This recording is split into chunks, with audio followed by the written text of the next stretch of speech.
Hello বন্ধুরা, দীর্ঘ সময় পর আবার ফিরছি আমরা আরএফপিতে। মাঝখানে আমরা যে টি শার্টের ডিজাইনটি দিয়েছিলাম সাথে একটা স্যাম্পল ফাইল ছিল, সেই স্যাম্পল ফাইলটা অনেক ক্ষেত্রেই কাজ করেনি বলে আমরা রিপোর্ট পেয়েছি। এই ভিডিওটা আমরা সেটা সমাধান করার চেষ্টা করব। শুধু তাই না, আমরা আবার ফিরে আসছি আপনাদের সাথে এই রংফুনের পাঠশালায়। হ্যালো গাইজ, আমি আসিফ ইমরুল। আমেরিকায় ট্রাম্প যুগ স্থায়ী হলো। আগে যেমনটা আমরা ভেবেছিলাম যে আমেরিকা যাওয়া হবে না, সেটা কোনো চিন্তার কারণ নাই, কারণ অনেক স্কলারশিপ পাচ্ছে মানুষ, আর উচ্চশিক্ষার জন্য ইউএস যাচ্ছে। তো ট্রাম্পকে নিয়ে তোমার টি শার্ট ডিজাইন হলে কেমন হয়? সেই জন্য ভারী ভারী এসব ইলাস্ট্রেটরও লাগবে না, সোজা বাংলায় শুধুমাত্র লাগবে মাইক্রোসফটের পাওয়ার পয়েন্ট, আর কিছুই না। ঠিক আছে, শুরু করা যাক। প্রথমে মাইক্রোসফট পাওয়ার পয়েন্ট ওপেন করে সেকশন দুটো ধুমধাম করে ডিলিট করে দাও।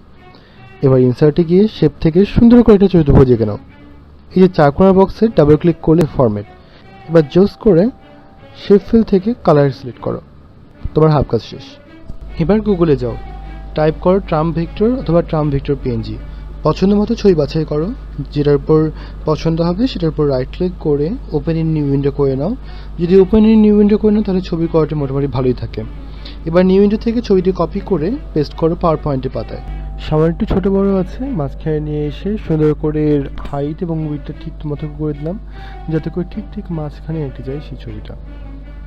এবার মূল কাজ, স্যাম্পল টি শার্ট সেট করার কাজ। গতবার যে লিঙ্ক আমরা দিয়েছিলাম, আমি আগেই বলেছি সেটা ঠিক কাজ করেনি। সেটার কারণটা হচ্ছে পিএনজি ফর্মেটে আমরা সেটা আপলোড করলেও সেটা অটোমেটিক্যালি জেপিজি ফর্মেটে অটো কনভার্ট হয়েছিল, এই কারণে আমরা করতে পারিনি। এবারে সেই স্যাম্পলটি আমি তাই গুগল ড্রাইভে আপলোড করে দিচ্ছি এবং লিঙ্ক দিয়ে দিচ্ছি ভিডিওর সাথে। লিঙ্ক থেকে ছবিটা ডাউনলোড করে রাখো ডেস্কটপের উপরে। এবার পাওয়ার পয়েন্টে ইনসার্টে গিয়ে পিকচার হিসেবে ইনসার্ট করো আমাদের রংফুনি পাঠশালার স্যাম্পল টি শার্টের ডিজাইনটি। দেখো, সেট করলেই একটু ভালো যদি সেট করো, হয়ে গেল তোমার টি শার্ট ডিজাইন এই পাওয়ার পয়েন্টটি। কেমন লাগলো টিউটোরিয়ালটি সেটা অবশ্যই জানাতে ভুলবে না কমেন্ট সেকশনে। আর অবশ্যই যে কোনো ধরনের ফিডব্যাক, কেমন লেগেছে বা কী করা উচিত, যাবতীয় কিছু লিখতে পারবে। আমাদের সাথে মেল অ্যাড্রেস দেওয়া আছে, সেই মেল অ্যাড্রেসে। আর অবশ্যই চ্যানেলটি সাবস্ক্রাইব করবে এবং ঘন্টা বাজিয়ে সাথে থাকবে। ধন্যবাদ। See you next time.